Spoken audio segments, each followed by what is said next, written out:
Hello, hello! Today we go to Bolivia, to the site Tiwanaku. And Tiwanaku is closely located to the border of Peru. The yellow dot represents, here on this map, the site of Tiwanaku. And the dashed line represents the equator. This next slide shows the map of Tiwanaku, the town of Tiwanaku, and the three ancient sites closely located to the town of Tiwanaku: Kalasasaya, Acapana, and Pumapunku. Here you see the orientations that we measured. Kalasasaya is slightly counterclockwise oriented. I will explain later why we think what caused this. Then Acapana slightly clockwise oriented, and Pumapunku slightly more clockwise oriented. And what we discovered is that this pattern follows the rhythm of the poles on the northern hemisphere.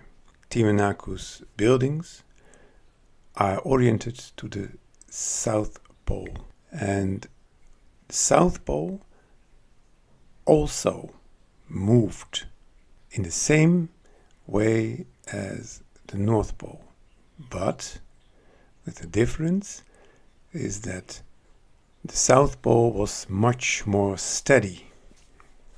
So the movements of the geographical poles on Antarctica were much smaller. Tiwanaku is located 16.5 degrees beneath the equator, so it is located on the southern hemisphere, and because Kalasasaya is cardinally oriented, it is by definition oriented to the South Pole, and that is very important to understand this nuance. Here you see a photo from Kalasasaya. It seems on first glance that Kalasasaya is divided into two different structures: a large square and a smaller square seemingly built on top of the larger square. We will later in this video examine if this is true.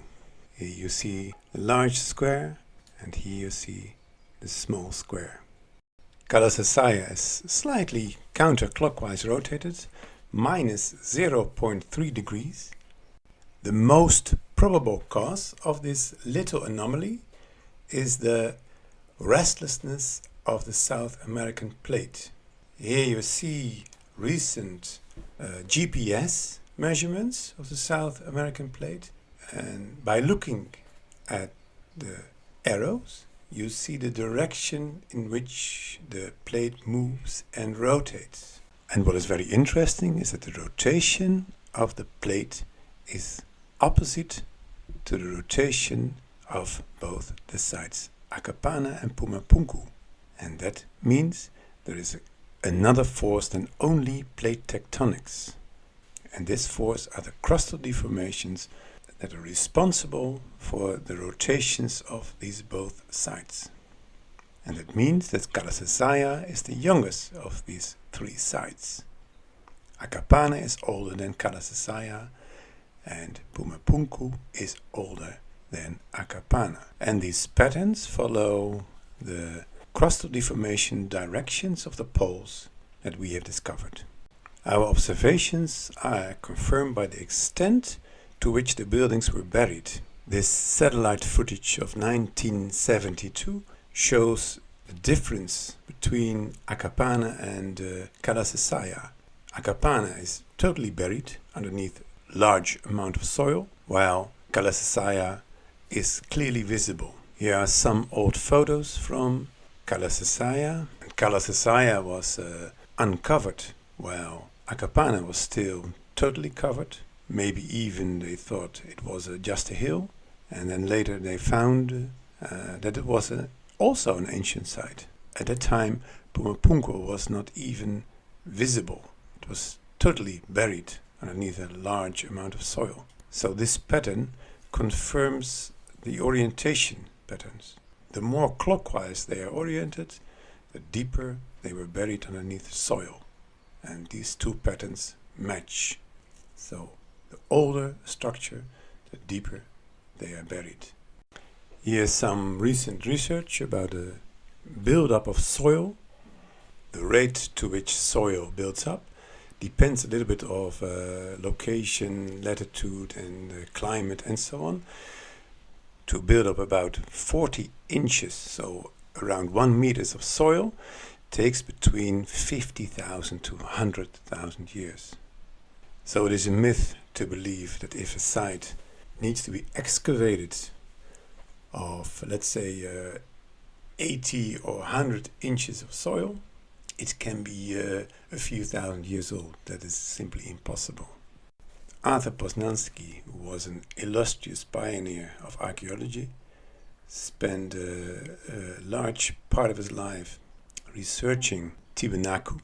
Poznański spent a lot of time researching Kalasasaya, and at that time Akapana was still a natural hill, but of course there were parts of a structure visible, but it was not yet uncovered, and that is because Akapana is much older and thus covered in much more soil than Kalasasaya. Poznański estimated Kalasasaya between 12,000 and 17,000 years old, and that was, of course, for archaeology unacceptable.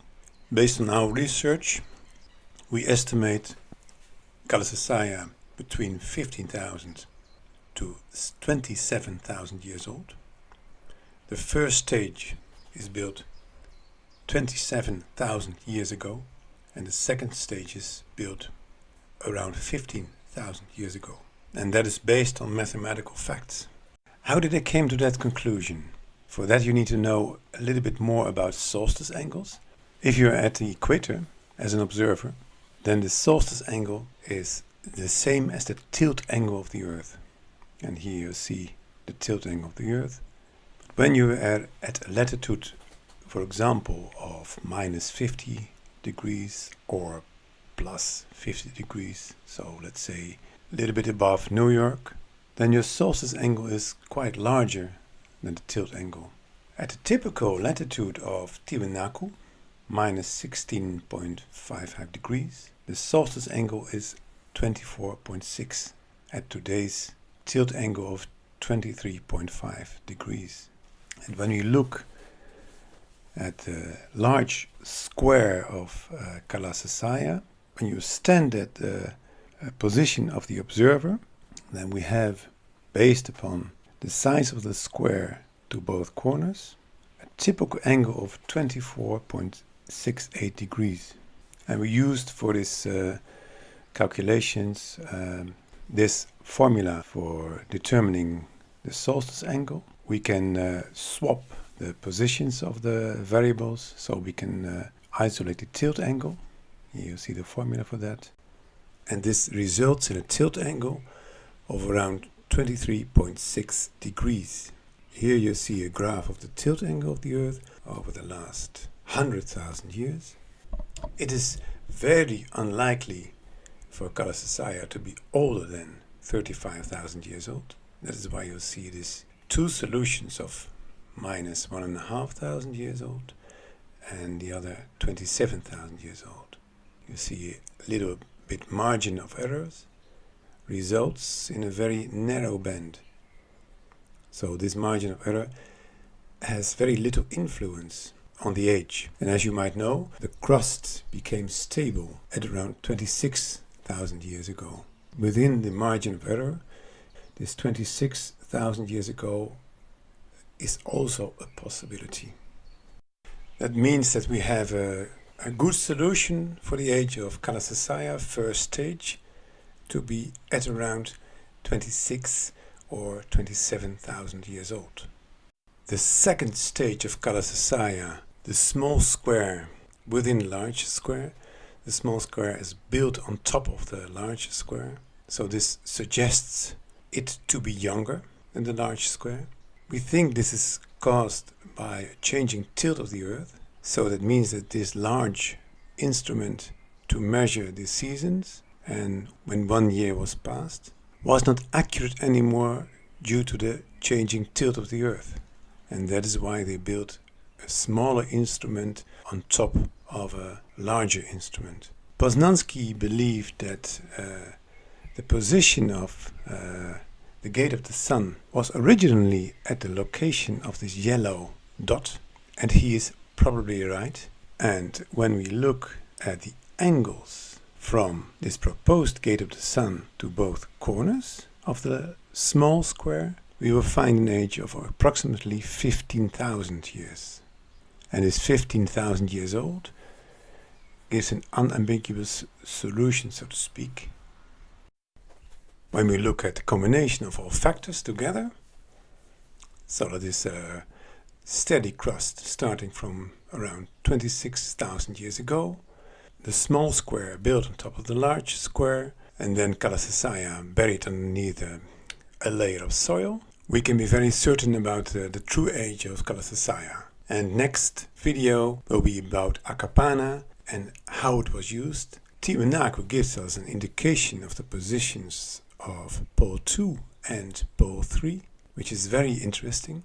We know that the South Pole was quite stable, but moved a little bit. But by using the orientations of Tiwanaku, we can give an indication of the movements of the South Pole over the last few 100,000 years. Thank you for watching and hope to see you next time.